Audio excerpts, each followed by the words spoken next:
नमस्कार, स्वाद अनोखामध्ये तुम्हा सर्वांचे खूप खूप स्वागत। आज आपण एक स्पेशल रेसिपी करणार आहोत मुलांच्या टिफिनकरता। त्याकरता माझ्याकडे डोस्याचं बॅटर तयार होतं, म्हणून मी एका पॅनवर अशा प्रकारे 4 छोटे छोटे डोसे घालून घेतलेले आहेत। 2 मिनिटाकरता त्यावर झाकण ठेवून घ्यायचं आहे।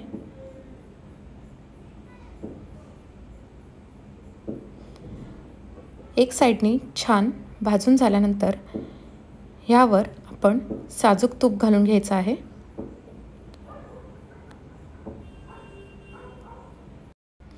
एक साइडनी छान भाजल्यानंतर आपल्याला ते पलटून घ्यायचे आहेत।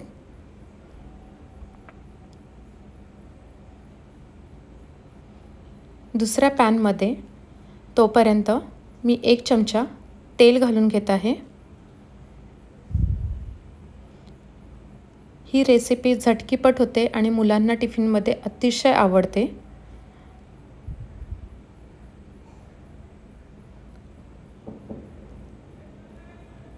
डोसा दोन्ही बाजूनी छान फ्राय झाल्यानंतर डोसा आपल्याला काढून घ्यायचा आहे।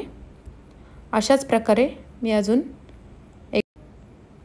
परत त्याच पॅनमध्ये 4 चमचे असे छोटे छोटे डोसे घालून घ्यायचे आहेत। परत 2 ते 3 मिनिटाकरता आपल्याला ह्यावर झाकण ठेवायचं आहे।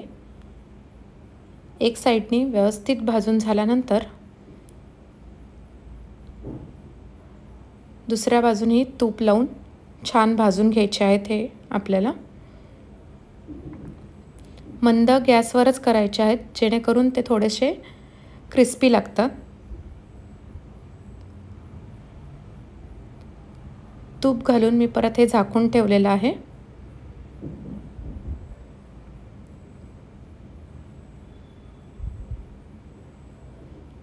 आता ह्याचं झाकण काढून आपल्याला दुसऱ्या साइडनी छान भाजून घ्यायचे आहेत।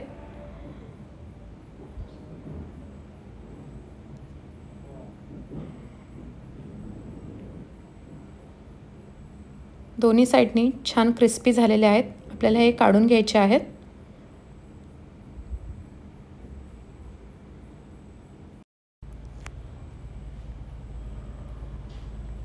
ज्या पॅनमध्ये तेल घालून घेतलं होतं, तेल छान गरम झाल्यानंतर ह्यात 1 चमचा जिरे मोहरी घालून घ्यायचे आहेत। जिरे मोहरी छान तडतडून द्यायचे आहेत। त्यानंतर ह्यात 7 ते 8 कढीपत्त्याची पाने घालून घ्यायची आहेत।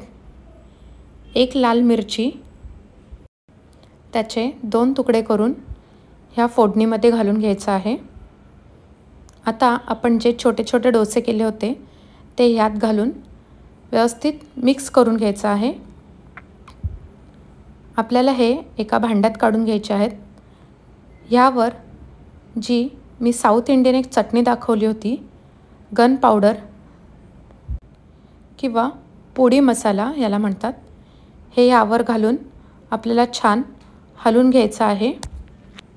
सेट डोसा टिफिन करता तयार आहे। रेसिपी आवडली असेल तर please like, share, subscribe. Thank you so much for your support.